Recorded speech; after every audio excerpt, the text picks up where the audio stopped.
Welcome to the IHH for Veterans weekly live stream. Here at IHH for Veterans, we specialize in assisting veterans with their physical and mental health transformation. This group addresses the unique challenges of veterans to improve the quality of their life. Many veterans have expressed they have questions regarding the power of psychedelics for depression, PTSD. The live stream this evening will be discussing the power of psychedelics for depression and PTSD. Psilocybin therapy for PTSD and depression. This is an article that was published June 8th, 2022 by James Schwartz in the Cannabis Science and Technology journal.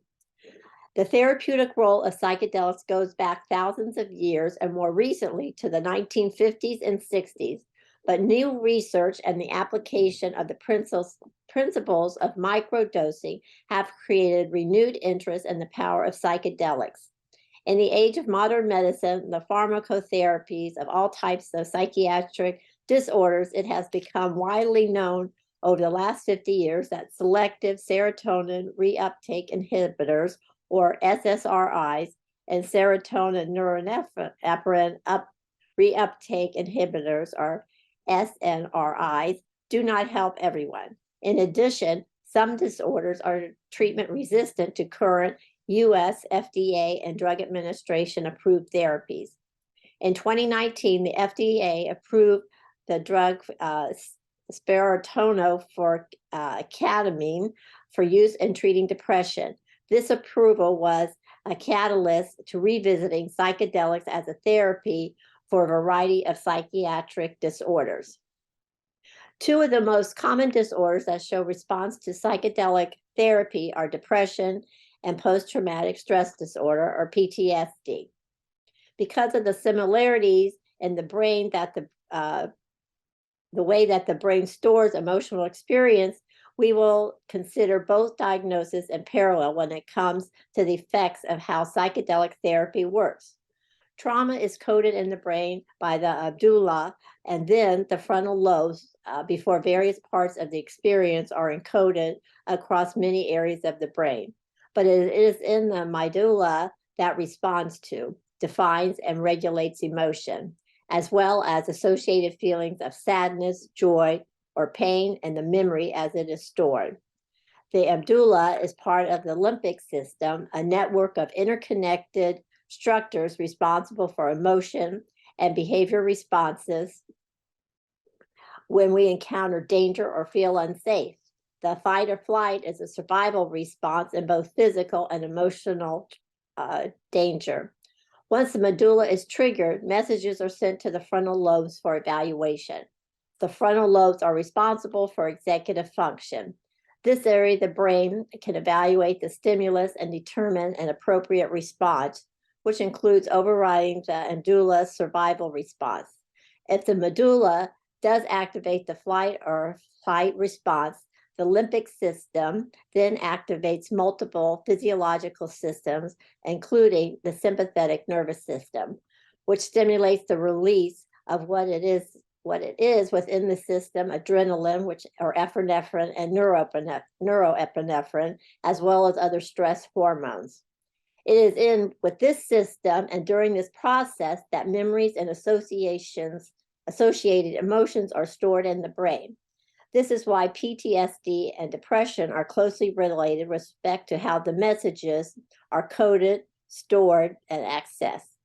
With depression, the brain has trouble assessing joy associated with memories, whereas traumatic experiences are encoded with negative emotions. Both require rewiring.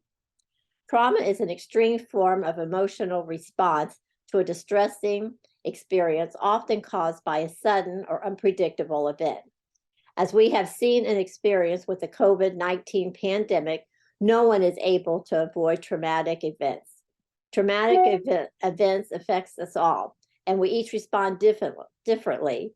Traumatic events can include, but are not limited to, the loss of a loved one, a violent situation, physical abuse, a car accident, or military combat experience. The trauma is stored in the brain. And when these memories are triggered, they can undermine a person's sense of safety and trigger hypervigilance. Once trauma is stored in the brain, it manifests in many different ways. It can be subtle or obvious and often destructive. How someone responds to trauma is determined by multiple factors, including past experiences, the type of event, the developmental stage and processes of the person experiencing the event, and the social and cultural environment. Manifestations or symptoms of depression or PTSD can include emotional struggles, sleep disturbances, anger issues, difficulty with professional or personal relationships, and even physical pain. Living in a high stress defense mode can then lead to amygdala hijack, which is when the amygdala disables the frontal lobes and takes control or hijacks the brain. Previous models of how the brain process experience theorize that we can receive stimuli from our environment, process the stimuli in higher functioning areas of the brain, and send out the signals with an appropriate response. However, new research suggests that the brain predicts what each unique situation or environmental model will be based on prior similar sensory inputs instead of each individual experience, a predictive coding theory. This is a way for the brain to function more efficiently when processing new information. When errors occur, the brain corrects for the prediction error and adjusts the model. The therapeutic analysis of a drug is observed based on absorption, distribution, metabolism, and excretion profile to understand and predict how a drug will work. With respect to the FDA-approved drugs like ketamine, the data is widely accessible. However, for drugs such as cannabis and psilocybin, which are currently Schedule I drugs, research is limited, making it difficult to fully understand how the drugs work. Psilocybin is most commonly ingested orally as a raw mushroom, a capsule of powder, or as a powder mixed with food or tea. Psilocybin is absorbed in the gut and metabolized by the liver in first pass metabolism, and then it is most prevalent known action into the body is through the 5-HT2A serotonin receptors. Once ingested, understanding of how the drug works therapeutically is limited. Research and clinical trials are needed to discover how psilocybin works in the brain. Neural imaging indicates that psilocybin and psychedelics appear to activate all areas of the brain, a crucial factor in understanding why and how psilocybin works. Evidence also suggests that psilocybin has an extremely safety profile with few harmful side effects, particularly when microdosing. When receptor problems or reports of the classic bad trip, which can be frightening in the moment but disappear when the drug wears off.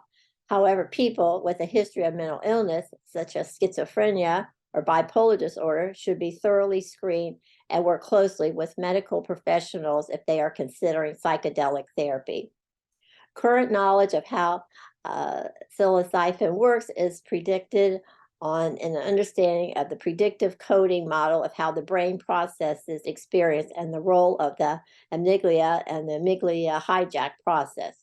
4 key concepts that lead to the successful treatment of depression and PTSD with psilocybin therapy are neuroplasticity of the brain, the default mode network, the rewiring of synapses and pathways, and a surrendering control. Neuroplasticity means the brain is pliable and can be reformed, adapted, regrown, or activated. This function is key when the goal is to rescript painful memories. The default mode network is a system of the brain that function when the brain is at a wakeful rest, such as daydreaming or ruminating, a common behavior with depression. Amygdala hijack occurs when our brain is stuck in a circuit misfire, when the same impulses continue to recirculate. Psilocybin performs a type of default mode network reboot, similar to rebooting a computer. While the default mode networking is rebooting, psilocybin is rewiring the neural pathways of stored memories to establish new pathways, disassociating the experience from the negative emotion connected to the trauma that is causing the depression or PTSD. For psychedelic therapy to truly work, the patient must be willing to surrender control by giving into the drug and allowing it to perform its reboot and rewire, something that is not easy. Our desire for control is often the source of our anxieties, believing that if we can have control, we will be safe. Effects of psilocybin-assisted therapy on major depressive disorders. The key takeaway from some studies have indicated this random waiting list control clinical trial at the center at Johns Hopkins University, 2 psilocybin sessions were held. In the overall sample, there were 17 participants, week 1 and 17 patients, and on week 4 had a clinically significant response to the intervention. Findings suggest that psilocybin therapy is efficacy is treating MD, major depressive disorder, thus extending the results of previous studies of this intervention in patients with cancer and depression, and a randomized study in patients with treatment-resistant depression. Post-traumatic stress disorder treatment with psychedelic drugs. The key takeaway from this study, there were 2 that were studied. One was in 2013, the study at the University of Florida supported the hypothesis that psilocybin can help break the traumatic cycle that occurs in patients with PTSD.